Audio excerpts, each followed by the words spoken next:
what makes a good lie? What is a lie? What makes a good lie? And why do we believe them? Is the fact that there's always wiggle room with interpretations of facts and past events. You ever heard of embellishing a story? Right? Where you have something interesting that happens, just slightly more interesting than the typical drivel of the day. You dress it up when you retell it to the point of holding somebody's attention or capturing somebody's attention or making them feel better, etc. There's usually an emotional agenda that we strive for. If you don't believe me, just look at how children tell stories. They get really enthusiastic. Everything's the best ever.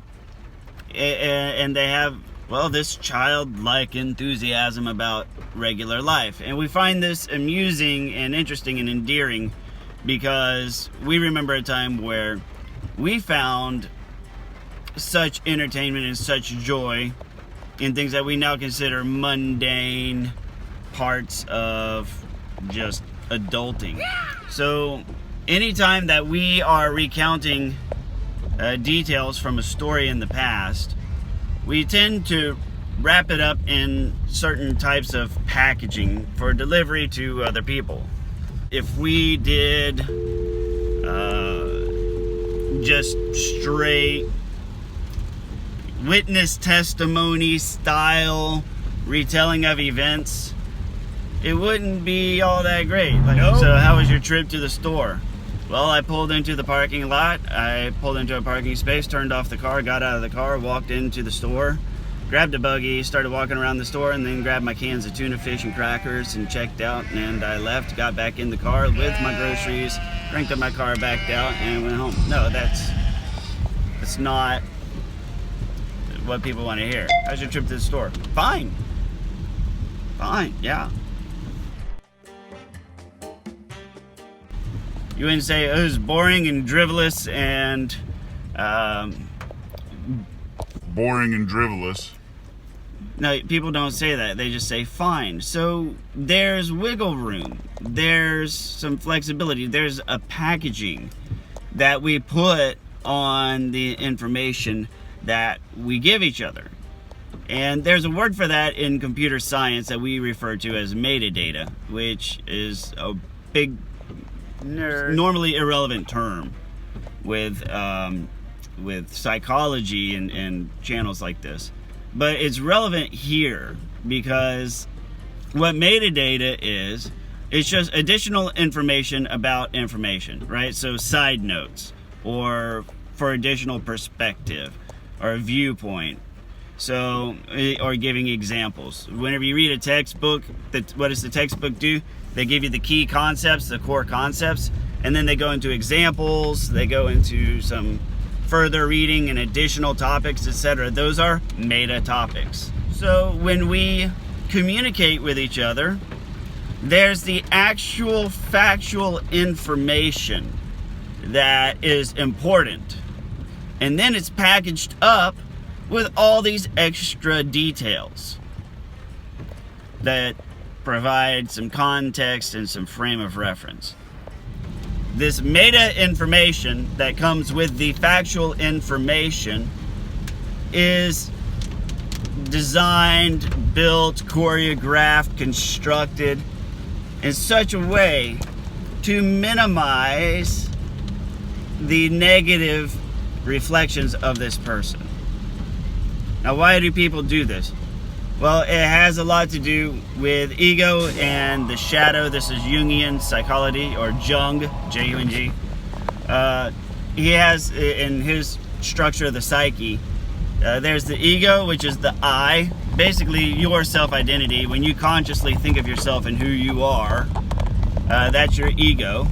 And then there's the shadow, which is all of the bad parts of you that you have repressed or maybe taught as a kid not to be this particular way. You see this with, for example, kids who are abused, neglected by an overbearing parent, the kind who punish their kids for being weak, and teaching their children to be strong and powerful and aggressive, right? Those kinds. What happens? Well, all of their empathy and goodness and niceness and childhood innocence gets moved into the shadow. They become a fighter in their minds. They become strong. But we also see this in a flip-flop. So seemingly good people, or self-professed good people, nice people, empaths, the harmless people, have that. It's all on the opposite side. They've taken all of their aggression, all of their assertiveness, and moved that into the shadow because they've learned it's bad to be aggressive. You hurt others when you're aggressive. That's really the birth pod of where lies come from. And what makes lies particularly devastating when you're with somebody who's a pathological liar is they have mastered the art of conveying factual information with embellished or misleading or outright deceptive meta information about a truthful fact, or just a factual fact, because a very facty fact. They always have their justifications. Ask any person, are you a good person? And they say, yeah.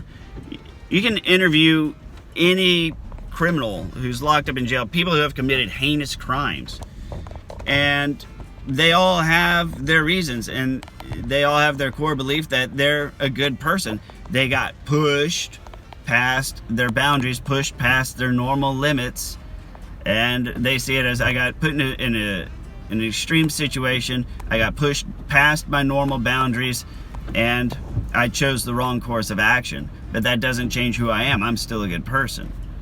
So we all have this tendency to believe that at our core, we are a good person and that we have good motivations, etc. You'll hear this too whenever you call somebody out on a lie. They'll say, well, I had to lie.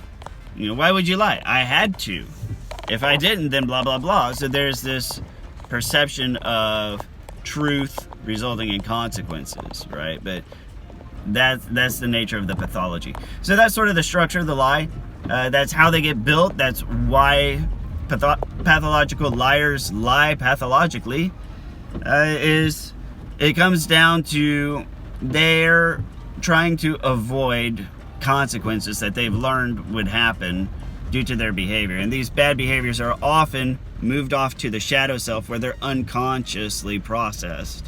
And so they don't really know where the behaviors come from or why they act that way. They just know that they do, and they just know that certain consequences come with the behavior. And as a result, they're trying to protect themselves and others from behaviors and from parts of them that they don't even really know or understand themselves. And that's how they justify it as being a good thing. So that's it. We'll see you on the next video.